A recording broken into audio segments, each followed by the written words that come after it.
ನಮ್ಮ ಹಳ್ಳಿಯಲ್ಲಿ ಪ್ರಮೋದ್ ಅನ್ನೋ ಒಬ್ಬ ಪ್ರಸಿದ್ಧ ವ್ಯಕ್ತಿ ಇದ್ದ. ಅವನು ಕೆಲಸಕ್ಕಿಂತ ಯೋಚನೆಗೆ ಹೆಚ್ಚು ಪ್ರಸಿದ್ಧ. ನಾನು ಏನು ಮಾಡಿದ್ರೂ ವಿಭಿನ್ನವಾಗಿರಬೇಕು ಅನ್ನೋದು ಅವನ ಡೈಲಾಗ್.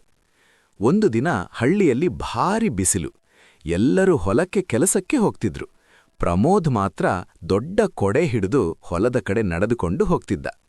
ಅದನ್ನು ನೋಡಿ ಹಳ್ಳಿಯವರು ಕೇಳಿದ್ರು, ಪ್ರಮೋದ್, ಮಳೆಯಿಲ್ಲ ಅಲ್ವಾ, ಕೊಡೆ ಯಾಕೆ?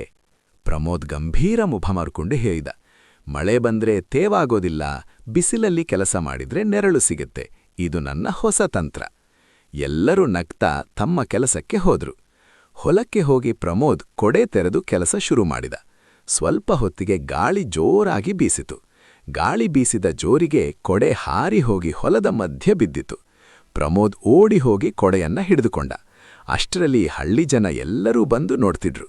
ಪ್ರಮೋದ್ ನಾಚಿಕೆಯಿಂದ ನಗುತ್ತಾ ಹೇಳಿದ, ಯೋಚನೆ ಚೆನ್ನಾಗಿತ್ತು, ಆದ್ರೆ ಗಾಳಿ ವಿಚಾರ ಮರ್ತೇನು?